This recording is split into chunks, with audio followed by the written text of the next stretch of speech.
Hi everybody, this is Judy at Judy in the Kitchen. Today we're going to make some tomato herb crackers. I just have a small bowl here, but it's going to be big enough. I have in this bowl 1/2 cup of brown rice flour, and to that I'm going to add 1/2 cup of chickpea flour, and then 1 teaspoon of baking powder, 1 tablespoon of ground flax.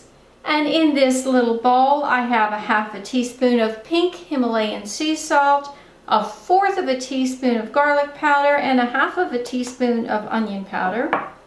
Now in this bowl, I have a variety of herbs. You can substitute some Italian seasoning to make this a little bit easier. I've got that in the recipe. I didn't have enough of that on hand, so I'm adding the individual components here.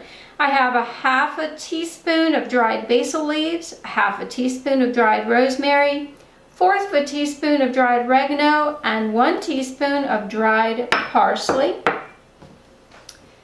And we want to just give this a good stir to combine everything up.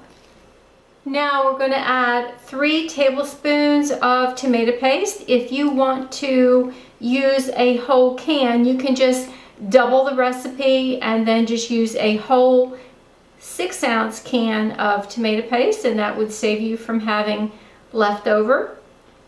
Now we're going to add 1 tablespoon of extra virgin olive oil. I prefer to add a little oil to this because it helps on the mouthfeel of the crackers. When they're finished, they're not quite as dry in the mouth that way. And then I have 1/3 cup of water.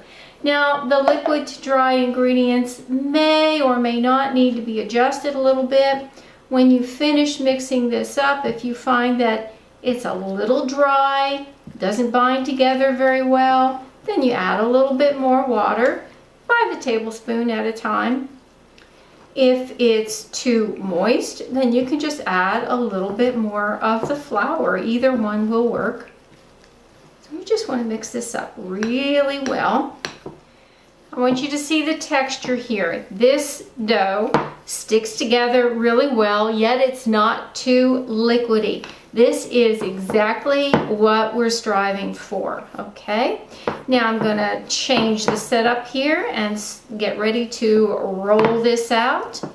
In the meantime, we're going to preheat the oven to 350 degrees Fahrenheit, and then we'll go from there.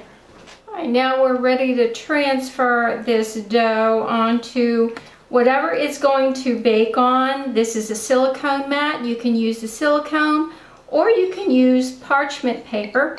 Whichever you have, whichever you prefer is perfectly fine. I'm just going to get it all on there. And then with my hands, I'm going to just shape it into a rectangle. Does not have to be perfect. It's not going to be perfect. You just have to accept it for what it is. There it is. Next, we want to cover this up with a sheet of wax paper that's been cut about the size of your pan or your silicone sheet or parchment paper. And you just want to roll it out carefully till it's about 1/4 of an inch to 1/8 of an inch, no thicker than 1/4, no thinner than 1/8. Not going to be absolutely perfect here, so what? It doesn't matter. It does not matter. Just roll it out the best you can. As you're rolling, you want to be careful so it's not real thin around the edges. You want it to be roughly about the same thickness throughout. That's something to watch for because it's really easy to make it extra thin along the edges, and that's not what you want because those crackers along the edges will tend to burn fast, cook faster than the rest, especially if they're extra thin. If you find that you've rolled it too thin along the edges, no worries. You peel your wax paper back and just push that dough in a little bit and re-roll it a little bit to kind of smooth it out some.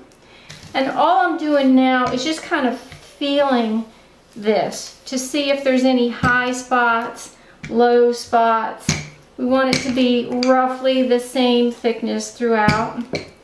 So you can always hit it up lightly with the rolling pin just to kind of smooth it out. Make sure it's roughly about the same thickness. Again, it's not going to be perfect and we can accept that. That's okay. Now, you just want to carefully peel your wax paper away. Throw that away. Now you want to score it so you can form your crackers. And I have a pizza roller here and this works just perfectly. Or if you don't have one, no problem. You can use just a dull butter knife. But no matter what you're using, you don't want to press hard. You don't want to cut your silicone mat and you don't want to cut your parchment paper. And you're going to score it into the size crackers you want. And the size is not critical. I strive for about an inch, inch and a half in square. You can use larger crackers, you can use smaller crackers, whatever your heart desires on this. It's really not going to make a big difference.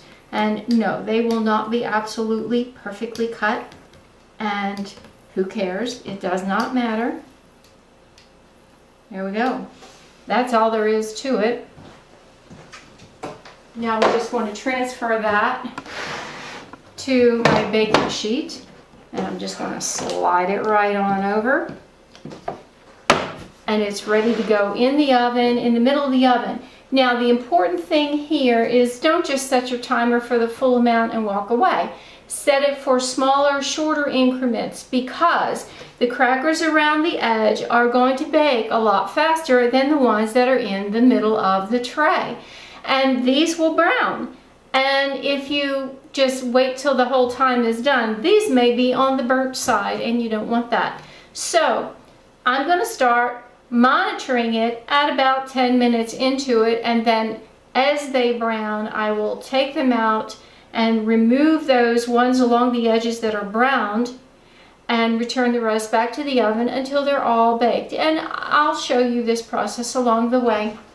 We are 15 minutes into the baking time and I want you to see that on the edge here we've got a couple that are browning a little bit, and I'm going to just remove them to a plate and allow them to cool. I'm going to call those done, but the rest of them need to be returned to the oven. So here we go.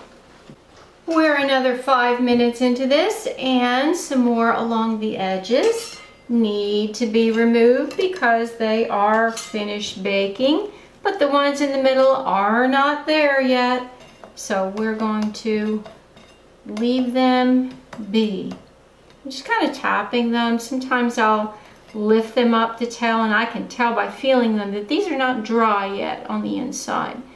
And these I'm just going to leave until they brown a little bit. Back to the oven we go. Alright, we're at a point here. I want to show you how I can tell if these crackers are done. This is along the edge. It's starting to brown a little bit. When I tap it, it feels hard. If I take one in the middle and tap it, it doesn't make the same sound. It doesn't sound hard and crispy like these do. There's one. You can tell the difference. See, that's one way of doing it. Almost, not quite. But the ones in the middle, not quite. So they are going back into the oven. See how I can tell the ones along the edge? Not quite there. Alright, back to the oven. Our crackers are all done. I want you to see how many we have. It took a total of 34 minutes. And it definitely will vary depending upon whether you're cooking it on silicone or parchment paper and how thick the dough has been rolled, and your oven may vary a little bit too. So it's important that you just monitor them along the way. It really smells good in here. The recipe is below, and also a printable version is on my blog. So give it a try sometime and let me know how this works for you. This is Judi at Judi in the Kitchen. Bye for now.